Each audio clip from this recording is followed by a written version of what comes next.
Even though मेरे phone की recording quality 2K है, फिर भी ये डॉट्स क्यों आते हैं मुझे समझ नहीं आ रहा।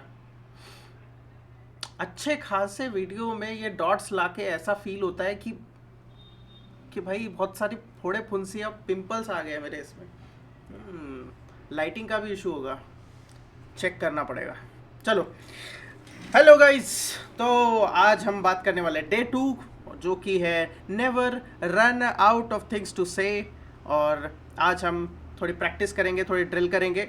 और मेजॉरिटी टाइम जब भी मैं कोई भी यानी अपने ड्रिल्स की या टेक्निक्स की बात करूँगा, शुरुआत करूँगा, मैं ये चीज़ें हमेशा करूँगा कि अपनी जॉ की एक्सरसाइजेस, लिप ड्रिल्स, सारी चीज़ें करनी चाहिए, आपको भी करनी चाहिए और मैं आपके सामने करूँगा। और फिर नेक्स्ट वीडियो से मैं वो चीज़ें सिर्फ दिखाऊंगा शायद वॉइस से रिलेटेड इसमें, और क्योंकि उसमें शायद मैंने ज़्यादा एक्सरसाइजेस डाली है। और दूसरी सीरीज़ जो मैंने आर्टिकुलेशन पे बनाई है उसमें मैं दिखाऊंगा। तो never run out of things वाले में मैं नहीं दिखाऊंगा, लेकिन मैं पहले ही, ओके चिल्ला लो, पहले ही मैं इन चीज़ों को प्रैक्टिस करूँगा। ओके, तो आज ये मैं दिखा रहा हूँ फिर से कि आपको क्या करना होता है। अपने जो जॉ है उसके ठीक नीचे यहाँ पर इस तरह से फिस्ट रखना है अपनी, ठीक है, और इस फिस्ट को ऊपर की तरफ प्रेस करना है और अपने जॉ को खोलने की कोशिश करना है, नीचे के जॉ को खोलने की कोशिश करना है। वैसे भी अपर जॉ तो खुलता भी नहीं है, तो बस खोलने की कोशिश करो, इसे ऊपर प्रेस करो ऐसे।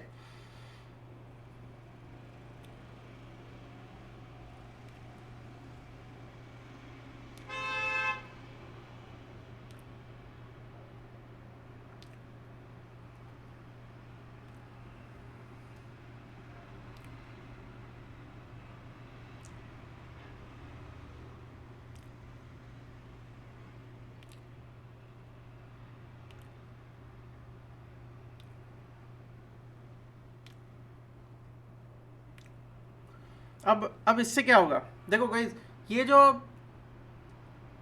हो सकता है बहुत ज़्यादा बेसिक लग रहा हो, लेकिन इससे आपको महसूस होगा कि अब आप जॉ की मूवमेंट ज़्यादा इजीली कर पा रहे हो, ठीक है। तो ये और जिसको जुगाली बोलते हैं, आप जुगाली भी कर सकते हो, है ना, जो गाय करती है। कि आप इमेजिन करो कि बहुत बड़ा च्युइंगम है, मोटा सा च्युइंगम है जो आपके मुंह में डाला हुआ है और आप बस उसको चबा रहे हो। हम्म हम्म हम्म हम्म। ये ज़रूरी नहीं है कि आप अपने दांतों को रगड़ो, क्योंकि वो खतरनाक हो सकता है तुम्हारे दांतों के लिए। लेकिन खास करके अगर तुम्हारे मेरे जैसे नुकीले दांत हो, ये केनाइन आपके, ऐसे केनाइन वाले टीथ हो आपके, है ना, डीमन टीथ बोलते हैं इसको। तो अगर आपके वैसे दांत हो तो आपको और ज़्यादा संभल के करना चाहिए, लेकिन चबाओ। हम्म हम्म हम्म हम्म हम्म हम्म हम्म हम्म हम्म हम्म। ठीक है, इस तरह से तुम अपने जॉ को थोड़ा खोलोगे और फिर थोड़ी बहुत हल्की फुल्की मसाज कर लो, हल्की फुल्की मसाज कर लो। कैसे, ये ऐसे ऐसे ऐसे ऐसे ऐसे ऐसे ऐसे ऐसे ऐसे, है ना, थोड़ा ब्लड फ्लो बढ़ा लो, थोड़ा मसल्स को रिलैक्स कर लो। कभी कभार हमने ज़्यादा टेंस किया होता है। और एक और बात गाइस, मैंने एक चीज़ बहुत तगड़ी नोटिस करी है कि अगर हम बहुत ज़्यादा प्रेशर देते हैं अपने गले की तरफ, या हम कभी भी कोई भी चीज़ बहुत ज़्यादा ईगर होके बोलने की कोशिश करते हैं या थोड़ा वॉइस को बढ़ाने की कोशिश करते हैं, तब हम ज़्यादा फोकस कहाँ करते हैं पता है, ज़्यादा यानी प्रेशर कहाँ देते हैं, वो देते हैं गले पे। और गले के थ्रू जब भी आप बोलोगे तो वो आवाज़ ऐसी ही आएगी जिसमें कि वो होल्ड नहीं होगा, वो कन्विक्शन नहीं होगा। ये चीज़ मैंने फील करी है। लेकिन जब आपकी आवाज़ थोड़ी डीप होती है, डीप ग्राउंड से आती है ना, कि आपकी बेली से आती है, आपके डायफ्राम से आती है, तो वो आवाज़ में अपने आप एक रेजोनेंस आने लगता है। आपने फील किया है ये? और आप जोर के भी बोल सकते हो, कोई चीज़, कोई कोई डिफरेंस नहीं आने वाला है। लेकिन जैसे ही आपकी आवाज़ धीरे धीरे धीरे धीरे डीपर होने लगती है, आप महसूस करते हो वो कंट्रोल, वो फ्लो, है ना। तो करके देखो ये चीज़ ट्राई। मैं भी अभी बहुत ज़्यादा इन चीज़ों पे प्रैक्टिस कर रहा हूँ, तो मुझे दिख रहा है। और ज़्यादा तेज़ बोलने के लिए अक्सर आपको ये गले पर ही ज़्यादा प्रेशर देना पड़ता है ना। तो ट्राई करके देखो। तो इस तरह से आपको मसाज करना है, massage massage massage massage massage massage, jaw की मसाज, मसाज मसाज है ना, अपने फेस एक्सप्रेशन को भी एक्सप्रेस करने के लिए, इसीलिए आपको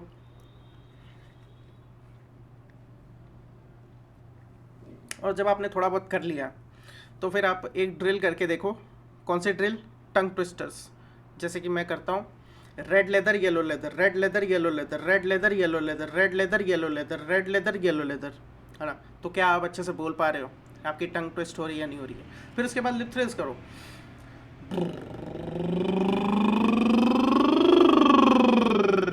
मैंने आपको ये भी बताया था कि सांसों के साथ में सिंक कर दो, तो एक सांस में होना चाहिए सब कुछ।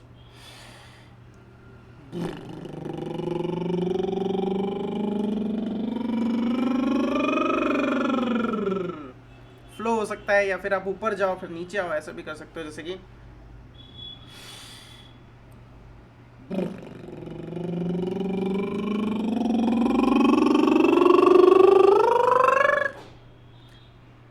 कभी कभार आपके लिप्स छूट जाएंगे तो उसकी टेंशन नहीं है।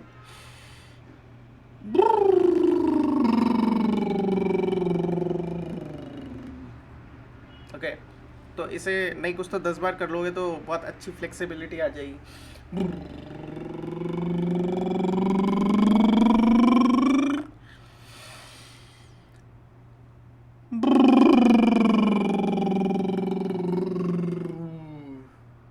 है ना, लिप्स छूट सकते हैं।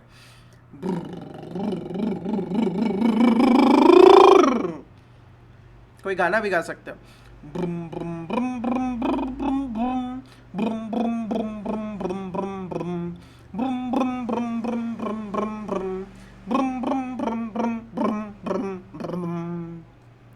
ओके, अब लिप थ्रिल्स। लिप थ्रिल्स क्या है? अपनी जीभ के थ्रू वही सेम आवाज निकालना जो अपने लिप थ्रिल्स नहीं, टंग को ट्विस्ट करना, है ना। टंग थ्रिल्स बोलते हैं कि इसको, मुझे नहीं पता।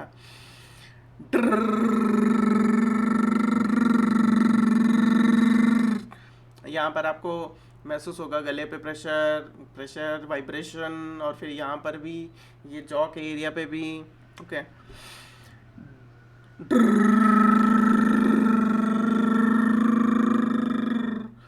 और अब आप इसे बढ़ा चढ़ा के करो, एक सांस में।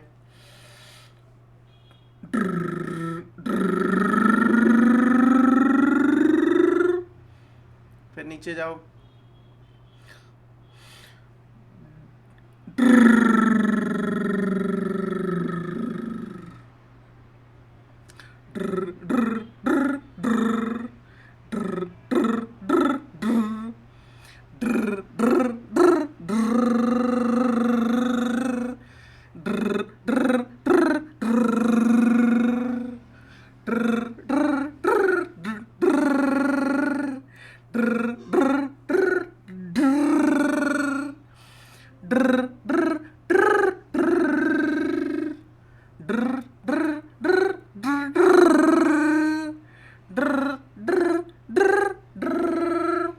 भाई इससे ज़्यादा नहीं होगा।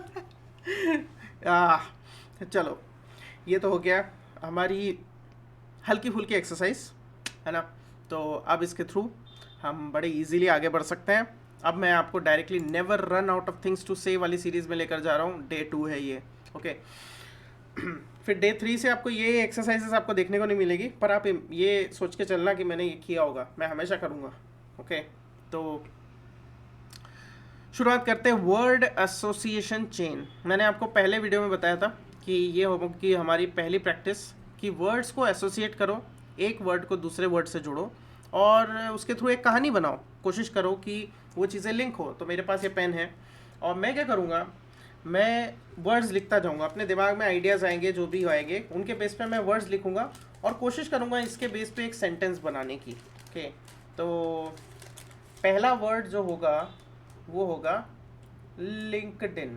Okay, LinkedIn.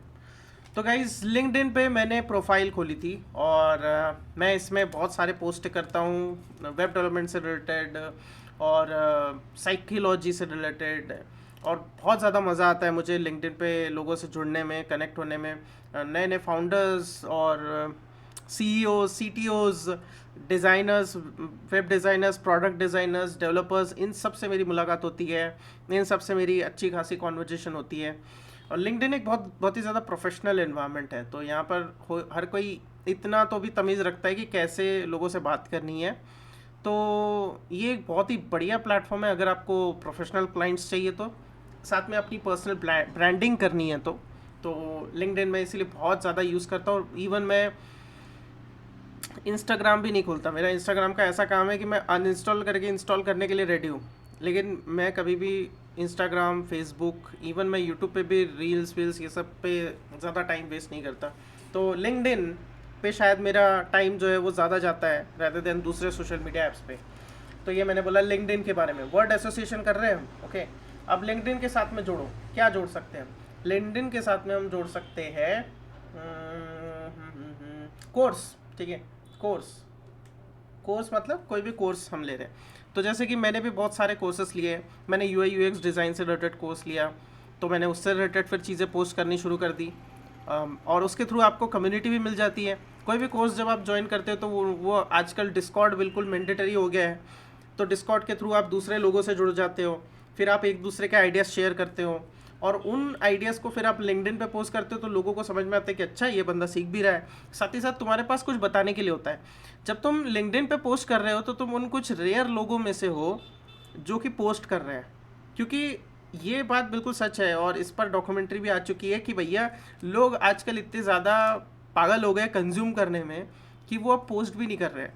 यहाँ तक कि जेनजी के बारे में भी ये रिपोर्ट आई है कि जेनजीज आर नॉट इंटरेस्टेड, यानी वो पोस्ट ही नहीं कर रहे हैं अब कुछ भी।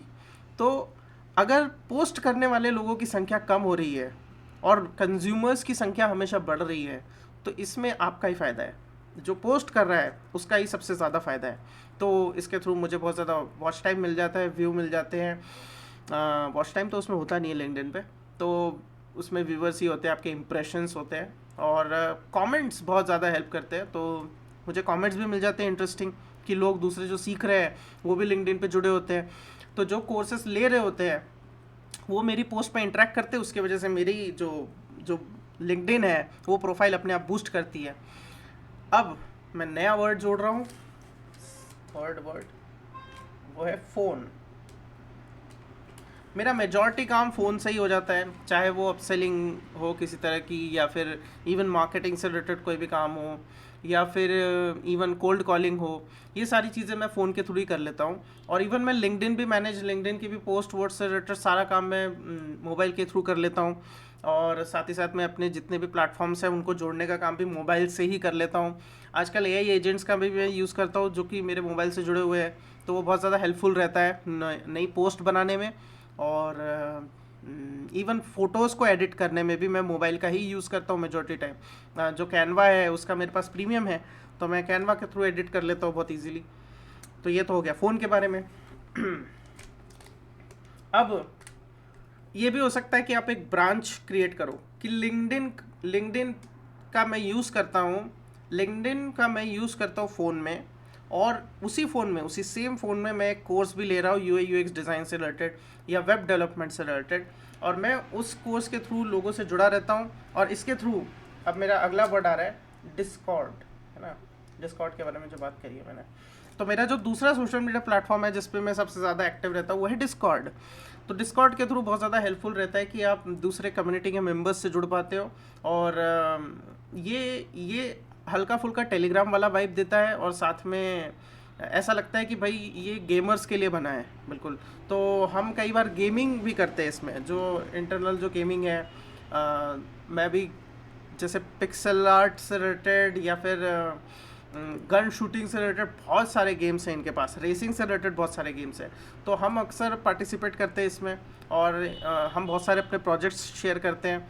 बहुत ही ज़्यादा वास्ट प्लेटफॉर्म है डिस्कॉर्ड, तो इसमें हज़ारों लोग जुड़े रहते हैं, और इसके थ्रू हम ये भी देखते हैं कि कितनी ज़्यादा डाइवर्सिटी होती है पोस्ट में, कि लोग अपने वैरायटी की स्किल्स दिखा रहे होते हैं, लोग 3D डिज़ाइन यूज़ कर रहे होते हैं, लोग अपने अगर कोई प्लेटफॉर्म है जिसका आर्किटेक्चर वाला, और अगर किसी का प्लेटफॉर्म है मार्केटिंग वाला, तो वो दोनों कंबाइन कर रहे होते हैं कि भाई हम बताएंगे तुम्हें वर्डप्रेस के थ्रू फनल कैसे बनाएं। फिर वही वर्डप्रेस की फनलिंग का यूज़ वो करेंगे कि अच्छा ठीक है, तुम वेब डेवलपमेंट कर रहे हो, तुम वेबसाइट बना रहे हो, तुम अपनी उस स्किल का यूज़ फनल बनाने में करो।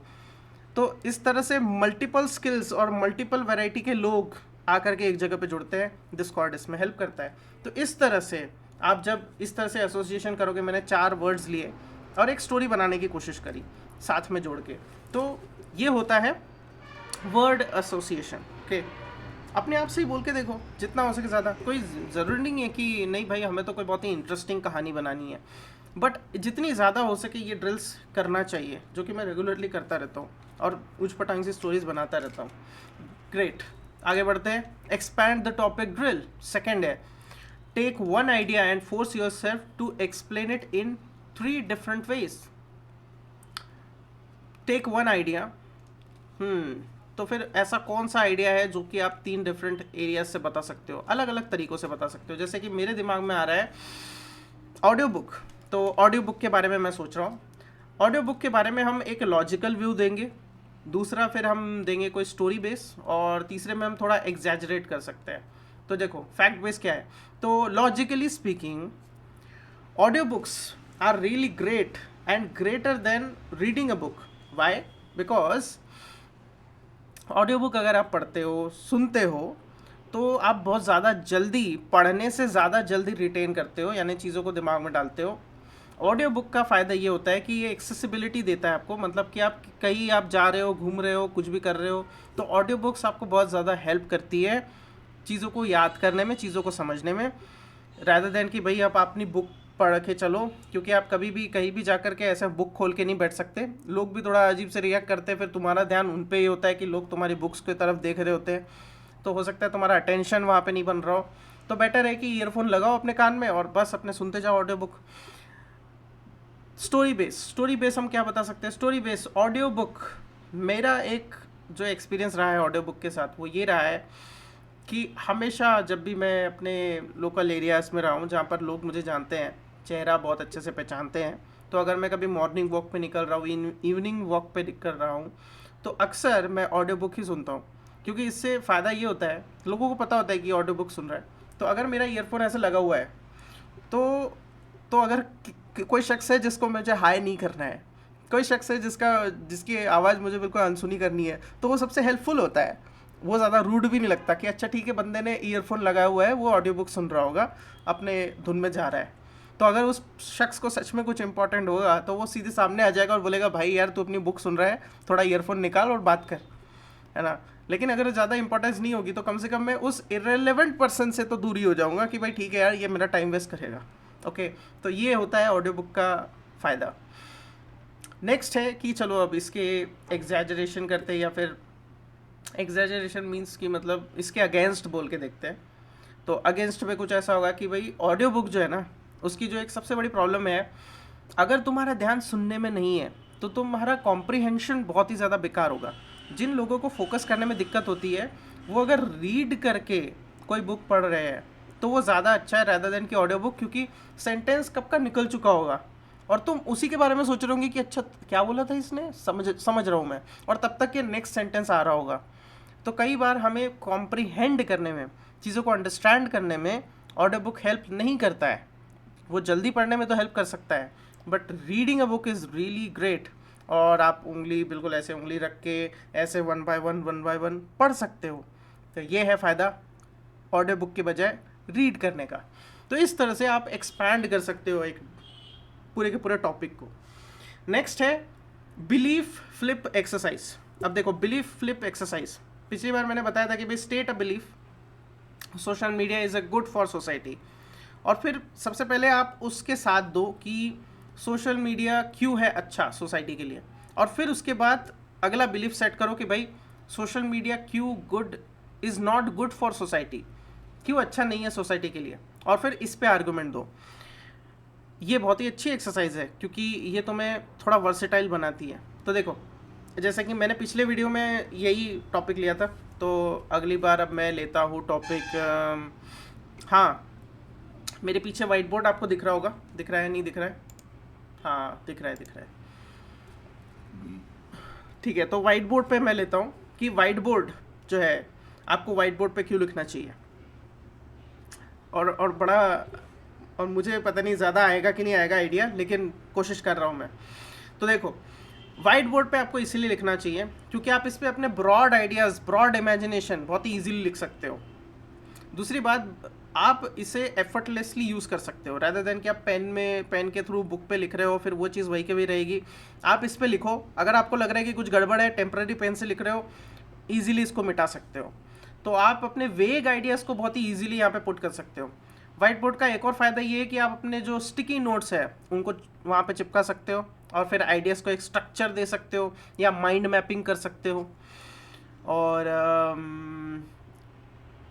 वाइट बोर्ड का एक और फ़ायदा ये है कि अगर आप कोई सोशल मीडिया कंटेंट बनाना चाह रहे हो और उस पर आप कोई बहुत ज़्यादा डीप कोई कॉन्सेप्ट है उसको एक्सप्लेन करना चाह रहे हो, तो वाइट बोर्ड बहुत ज़्यादा हेल्प करते हैं चीज़ों को समझाने में, रैदर देन कि आप बुक पे समझा रहे हो या फिर स्क्रीन पे समझा रहे हो। वो बहुत ज़्यादा हेल्पफुल होता है अगर आप वाइट बोर्ड पे उसे समझा रहे हो।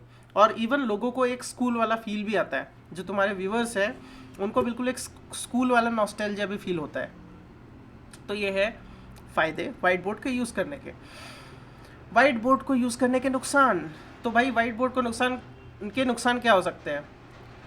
पहला ही नुकसान ये हो सकता है कि अगर तुम इतने मोटे पेन से लिख रहे हो, तो इतने मोटे पेन से अगर तुम्हारी हैंडराइटिंग अच्छी निकल जाती बढ़िया है, पर चांसेस है कि तुम्हारी हैंडराइटिंग अच्छी नहीं होगी, क्योंकि यही पेन है जो ज़्यादा हमारे लिए हेल्पफुल रहता है हैंडराइटिंग के लिए, क्योंकि हम यहाँ पे लिखते हैं, बुक्स में ही लिखते हैं मेजॉरिटी टाइम। तो अगर आपकी हैंडराइटिंग आपको बिगाड़नी है तो ज़रूर आप इसका इस्तेमाल कर सकते हो। साथ ही साथ अगर आपको थोड़ी प्रिसाइज ड्राइंग करनी है, ज़्यादा अच्छी ड्राइंग करनी है, तो ये वाले बोर्ड ज़्यादा हेल्पफुल नहीं होते हैं, रादर देन कि आप एक्चुअल में पेंसिल पेन पेपर इसी पे ड्राइंग करो। थोड़ा एग्जैजरेट करके देखते हैं। एग्जैजरेट हम इस तरह से कर सकते हैं कि वाइट बोर्ड से आपकी हेल्थ को नुकसान हो सकता है। कैसे होगा भाई वाइट बोर्ड से? तो ऐसा होगा कि वाइट बोर्ड जो है ना, वाइट बोर्ड का हम यूज़ करते हैं किस चीज़ से? हम इस पेन का यूज़ करते हैं, राइट? इस पेन में हमेशा स्याही जाती है और आप ना चाहते हुए भी इस स्याही को अपने हाथों पे लगाते हो। जब आप इस पेन की स्याही को अपने हाथों पे लगाते हो और अगर उन हाथों को नहीं धोते हो या अगर धो भी लिया तो केमिकल तो यहाँ पे रहेंगे ही। तो इससे होता ये है कि अब आप उसी हाथ से खाना खाते हो और फिर ये केमिकल आपके शरीर में जाता है, यानी आप धीरे धीरे धीरे धीरे धीरे धीरे करके ये केमिकल यानी थोड़ा जहर अपने शरीर में डाल रहे हो। ये हो गया एक एग्जैजरेशन। ओके, तो ये हो गया बिलीफ फ्लिपिंग एक्सरसाइज।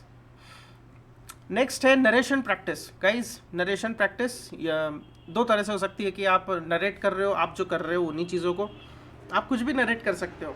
दो पेन को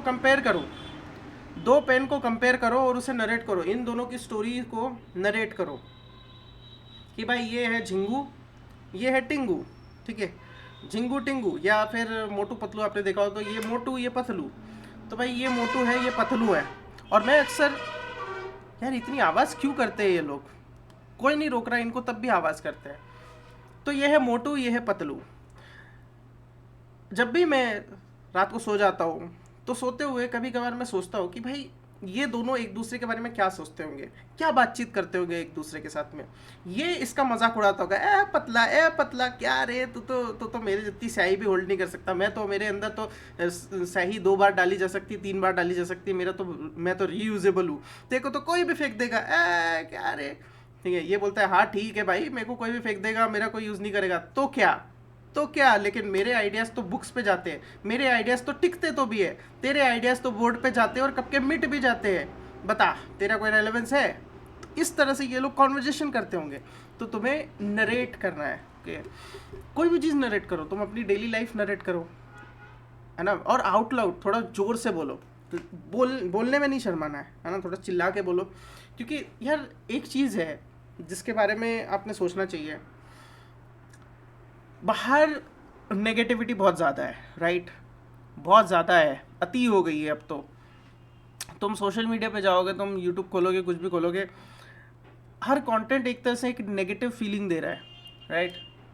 दूसरी बात ये है कि तुम अपने आप से भी मेजॉरिटी टाइम नेगेटिवली बात कर रहे होते हो, तुम्हारी क्रिटिकल थिंकिंग हमेशा डेवलप्ड रहती है, हर चीज़ में नुस्ख निकालोगे, हर चीज़ में कमियां निकालोगे, हर चीज़ में ये देखोगे कि भाई सामने वाले ने ऐसा क्यों किया होगा, अच्छा है ऐसे से ऐसा उसका फ़ायदा हो रहा होगा इसीलिए उसने किया होगा। तुम अपने साथ में भी एक दोस्ताना नहीं बना रहे हो, दोस्ती वाली कॉन्वर्जेशन नहीं कर रहे हो।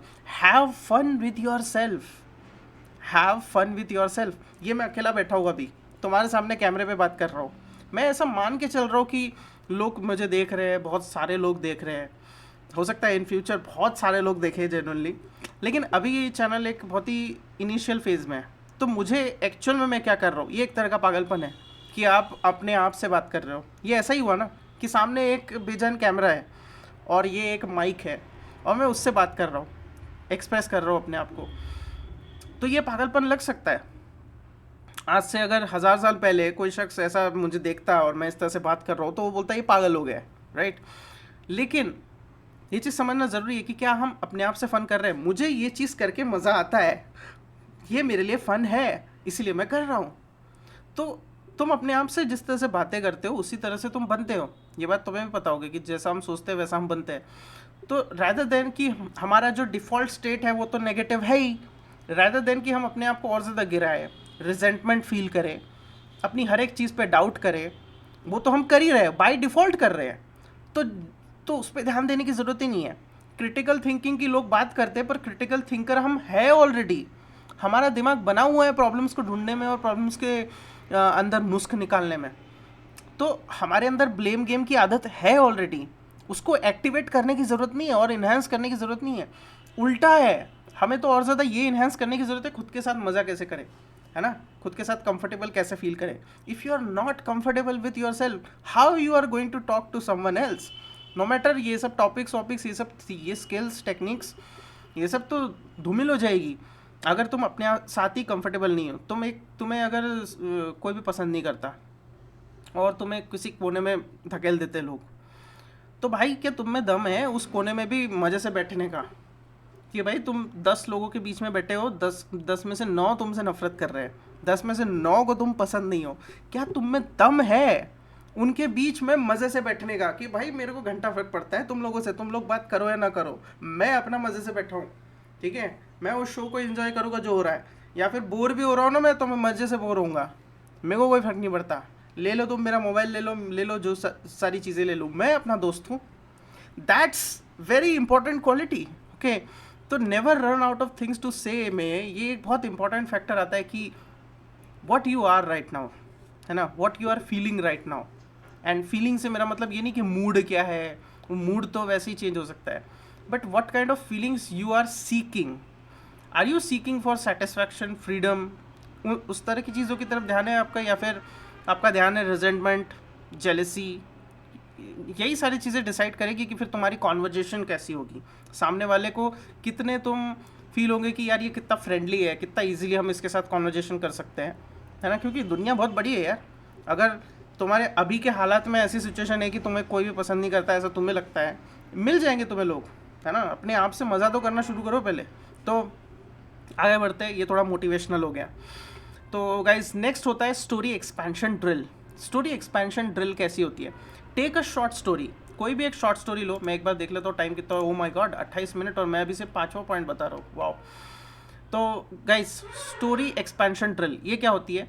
तुम एक स्टोरी बताते हो, कहानी अपनी नरेट करते हो, और उसमें सेंसरी चीज़ें डालते हो कि कुछ ऐसी चीज़ें जो कि सेंस बनाए उस चीज़ का, कि मुझे फील हो रहा है, मैं अभी वहीं पर ही हूँ, मैं उन कैरेक्टर्स के शूज़ में अभी भी खड़ा हूँ और महसूस कर पा रहा हूँ क्या हो रहा है वहाँ पे। तो तुमने अक्सर देखा होगा जो फिक्शन स्टोरीज़ होती है उसमें ये चीज़ तुमने नोटिस करी होगी, वो लोग कभी भी एक पॉइंट भी अगर बताना चाह रहे हैं, या फिर एक महल दिखाना चाह रहे हैं, या मौसम बताना चाह रहे हैं, वो उसको 10 तरीक़ों से बताते हैं और 10 तरह की सेंसेस यूज़ करते हैं।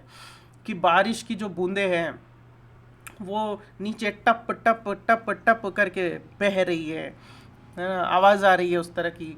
बादल गरज रहे हैं, गड़ गड़ गड़ गड़ की आवाज़ आ रही है ना, बिजली चमक रही है, और उससे ऐसा फील आ रहा है कि भाई तूफान आने वाला है ना। तेज़ हवाएं चल रही है, तेज़ हवाओं के झोंकों से पेड़ की जो टहनियाँ है वो एक तरफ मुड़ चुकी है, और सारे पत्ते एक ही दिशा में घूम रहे हैं। तो वो क्या करते हैं, वो सेंसेस डालने की कोशिश करते हैं, तुम्हें फील कराने की कोशिश करते हैं कि तूफान है, तुम अभी ऑलरेडी तूफान में हो, है ना। तो ये सेंसरी चीज़ें डालना बहुत ज़रूरी है। कोई भी एक शॉर्ट स्टोरी पकड़ो, कोशिश करो कि देखो रेफरेंस तुम ले सकते हो, ऑब्वियस सी बात है, लेकिन कोशिश करो कि अपने दिमाग को भी इस हिसाब से ट्रेन करो कि तुम कोई भी कहानी अपने दिमाग में फटाक से बना सको। जैसे मेरे दिमाग में एक स्टोरी आ रही है कि भाई एक कंप्यूटर क्लास है, कंप्यूटर क्लास में तुम जाते हो और वहाँ पे तुम्हारी क्रश जो है वो आती है, और तुम हमेशा उसे क्या करना चाहते हो कि तुम उसके साथ में बातचीत करना चाहते हो। तो माहौल कुछ ऐसा है, अब सेंस हम डालना चाह रहे हैं। सेंस कैसी कैसी, तो सबसे पहले हम आइज़ लेते हैं, आइज़, ठीक है। तो आइज़ के बारे में हम क्या बताएंगे, हम पूरे उस इन्वायरमेंट को बताएंगे दिखावे के तौर पे, ठीक है। कि भाई जो कंप्यूटर क्लास है ना, उसमें स्ट्रक्चर कुछ ऐसा है कि 2 रोज में कैबिन बने हुए हैं जिसमें कि कंप्यूटर्स लगे हुए हैं, ओपन एनवायरनमेंट है, मतलब कि हम हर किसी का चेहरा देख सकते हैं, और रोज़ में सारी चेयरें लगी हुई है, और हर एक रो में 10 कंप्यूटर है, और हमारे ठीक सामने एक खिड़की है जिससे हमें मेन रोड दिखता है, तो हम इजीली मेन रोड भी देख सकते हैं। टीचर्स जो है वही सामने की गैलरी से आते हैं और हमें टॉपिक सिखाते हैं बोर्ड पे, और फिर हमें वो प्रैक्टिस करवाते हैं। तो इस तरह से मैंने एक सेंस दिया आंखों के थ्रू कि ये किस तरह का दिखता होगा। तुम्हारे दिमाग में हो सकता है थोड़ी बहुत एक विविड इमेज बनी हो। सेंस फील कराना मतलब कि टच, तो ये बताया जा सकता है कि भाई ये जो जिस जिस सेटअप पे ये सारा कंप्यूटर रखा हुआ है वो बहुत ही ज़्यादा हार्ड है, सागौन की लकड़ी है, सागौन की लकड़ी है या सनमाइका है ना, उस तरह का वुड है, और बहुत ज़्यादा प्रोफेशनल क्वालिटी का वुड है, मतलब कि ये जो कंप्यूटर है ये बहुत ज़्यादा हाई क्वालिटी वाला कंप्यूटर है, और इसके जो स्पेक्स है वो भी बहुत ज़्यादा हाई है। तो मतलब कि ये इंस्टीट्यूट भी बहुत ही अच्छा है जो कि पैसा लगाता है अपने इंस्ट्रूमेंट्स पे ताकि स्टूडेंट्स को अच्छा फील आए, अच्छा एक्सपीरियंस आए। तो बहुत ज़्यादा लेविश एनवायरनमेंट है, ऐसा लगता है कि भाई ये पूरी दीवारें भी बिल्कुल इस तरह से चमकाई हुई है, और बहुत ज़्यादा प्रोफेशनल एलिगेंट टाइप का लुक दिया हुआ है कि कलर भी बहुत ज़्यादा मिनिमलिस्ट है लेकिन प्रोफेशनल है। तो वो लुक ऐसा आता है कि भाई हम किसी बहुत ही हाई क्लास इंस्टीट्यूट में आकर के पढ़ रहे हैं। नेक्स्ट हो सकता है कि स्मेल, कि इस एरिया में बहुत ही अच्छी सुगंध आती है। लगे तो बाहर का इन्वायरमेंट कैसा भी हो, चाहे वहाँ का AQI कितना भी हाई हो, लेकिन स्टिल इस इन्वायरमेंट में जैसे ही हम एंटर करते हैं तो एक महक सी आती है। ऐसा लगता है कि हम एक्चुअल में किसी गार्डन में आ गए, क्योंकि आसपास का इन्वायरमेंट बहुत ही ज़्यादा होम वाली फीलिंग देता है कि हम किसी घर में आ गए, और ये हमें बहुत ज़्यादा फेमिलियर लगता है ताकि हमें सीखने में बहुत ज़्यादा हेल्प करे। हाँ, हाँ, बहुत बढ़िया, ठीक है।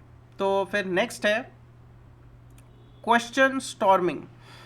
तो देखो दोस्तों, स्टोरी एक्सपेंशन में तो मैंने बता दिया कि आपको इस तरह से अपने सेंसेस बतानी है। मुझे टाइमिंग का पता ही नहीं था गाइस कि मैं सुबह से खाना नहीं खाया हूँ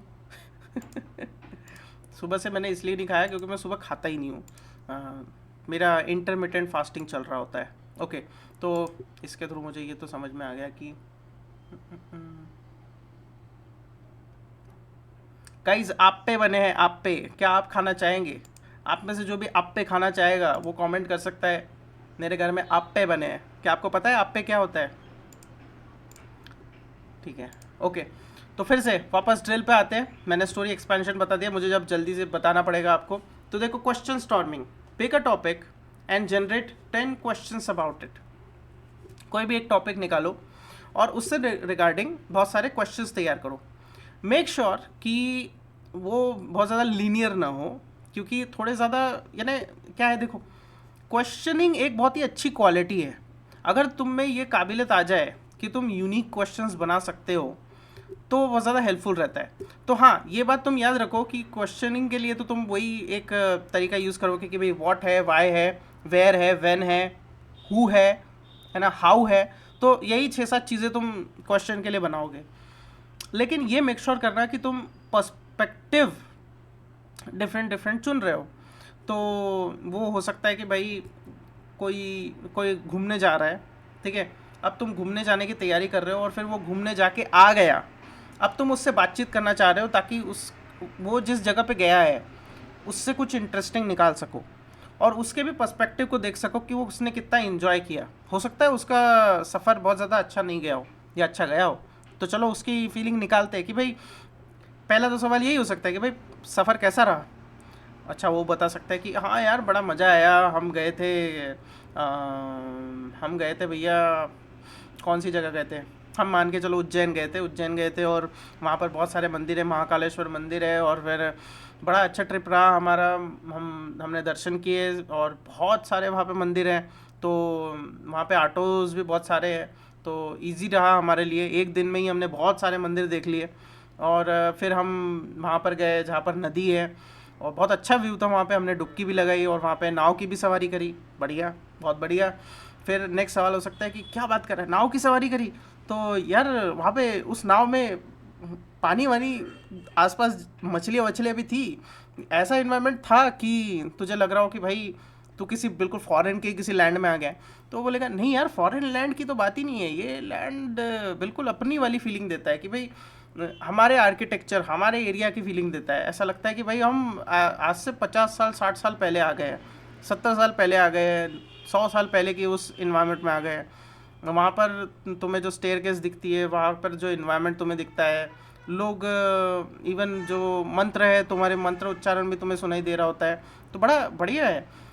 फिर तुम बोल सकते हो कि अरे हाँ यार, आर्किटेक्चर की तूने बात करी ना, मैंने सुना वहाँ पे अभी एक कॉरिडोर भी बना है और उस कॉरिडोर में बहुत सारी नई नई चीज़ें आई हुई है, कैसा लगता है वो?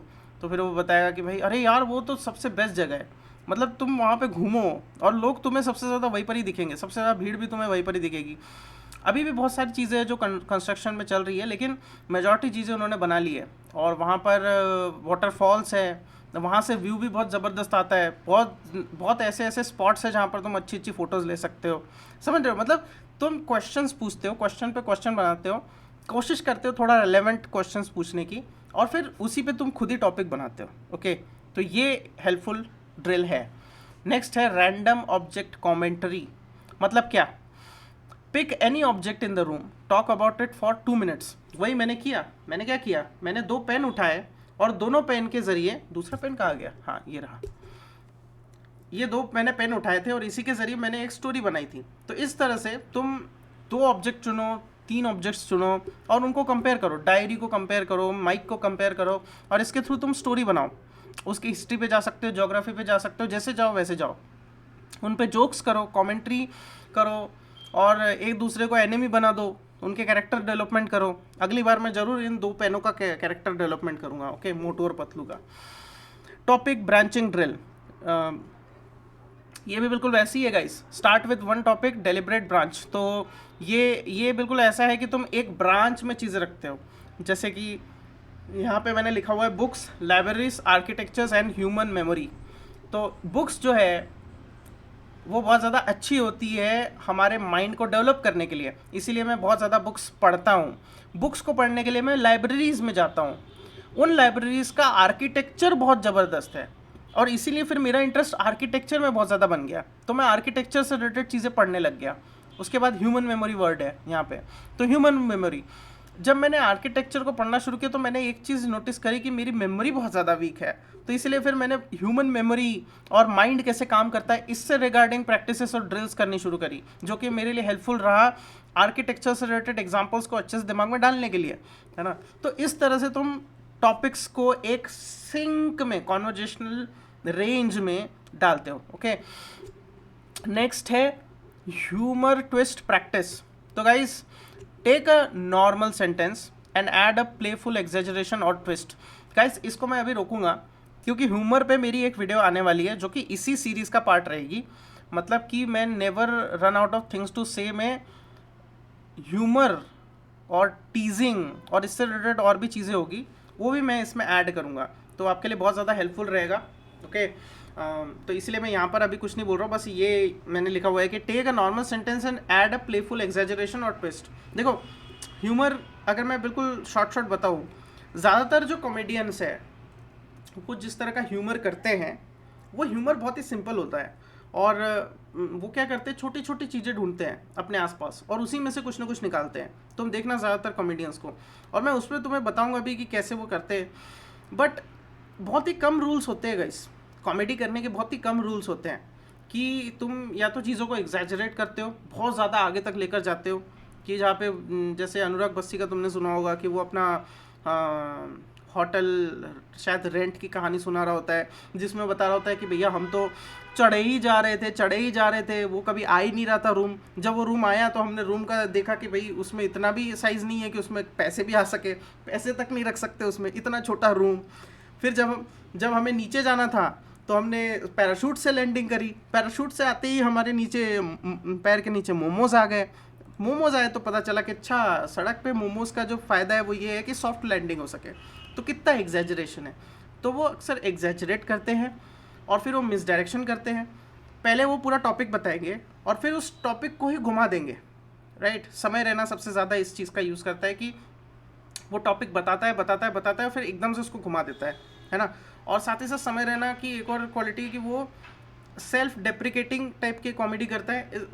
मेजॉरिटी कॉमेडियंस करते हैं कि वो खुद को डेप्रिकेट करते हैं, खुद पे मजाक उड़ाते हैं और फिर उसी पे वो कुछ और बना देते हैं, ठीक है। कई बार वो अपने दोस्तों को भी डेप्रिकेट करते हैं, जैसे कि समय रैना का तुमने अगर वो वीडियो देखा हो जिसमें आशीष चंचलानी के साथ में कर रहा है ना, तो उसमें वो रेफरेंस दे रहा है एकदम से बैग का, एडवर्टीजमेंट कर रहा है बैग की, और फिर एकदम से जैसे ही आशीष फिर उठ के चला जाता है तो क्या बोलता है कि अरे यार ये फिर से वेट कम करने चला गया। तो ये सारी चीज़ें, राइट। तो बहुत छोटे मोटे रूल्स होते हैं, अगर आपने समझ लिया और फिर उनको रोज प्रैक्टिस करते रहे हो जाएगा, है ना। फेस एक्सप्रेशन अवेयरनेस ड्रिल, अब ये बहुत ज़रूरी है गाइस। कभी भी आईने के सामने, शीशे के सामने टॉपिक्स को बोल के देखो, और अपने सामने मैंने तुम्हें बताया था कि एक ऐसी ड्रिल करो कि तुम्हें पता चले कि यार तुम्हारा फेस कितना ज़्यादा एक्सप्रेसिव है। ये प्रॉब्लम मेरे साथ है क्योंकि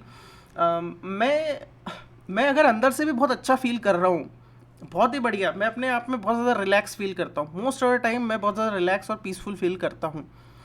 बट मैं कभी भी जहाँ पर भी बैठा रहता हूँ, अब मैं अक्सर देखता हूँ मेरे स्पेशली जो कज़िन ब्रदर कज़िन सिस्टर ये सब हैं, ये लोग देख लेते हैं और फिर बोलते हैं कि यार आकाश, यार तू इतना परेशान क्यों है, इतना गुस्से में क्यों है।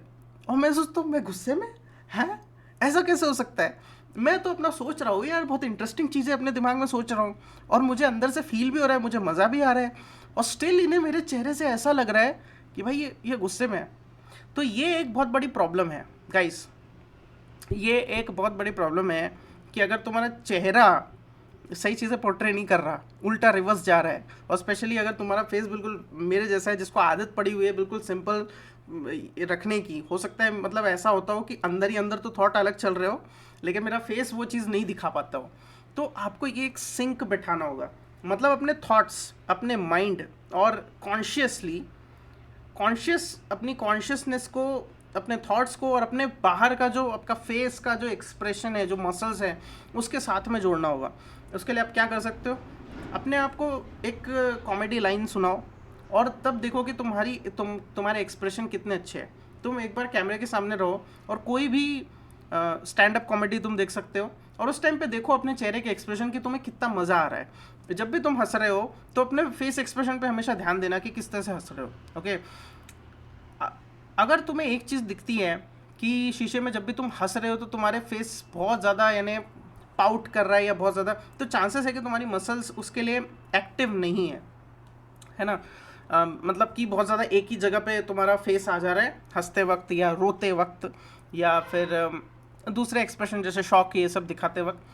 अगर ऐसा हो रहा है तो चांसेस है कि तुम्हारी जो ये मसल्स है ना, ये ज़्यादातर रिलैक्स नहीं है, इनको आदत ही नहीं पड़ी है, तो तुम्हें इसको एक्टिवेट करना पड़ेगा। ये सारी आसपास की जो स्किन है इसको एक्टिवेट करना पड़ेगा। थोड़ा फैट घटेगा तो वो भी फ़ायदा हो सकता है तुम्हारे लिए, है ना। मेरे लिए भी होगा बिल्कुल, और फैट घटाना मेरा चल ही रहा है। तो गाइस, इस तरह से हमारा never run out of things to say वाला सीरीज़ का ये दूसरा वीडियो ख़त्म होता है। मैंने 44 मिनट का बना दिया, ओह माय गॉड। मैं कट भी नहीं लगा सकता क्योंकि 10 के 10 ड्रिल्स मैंने बताता हूँ।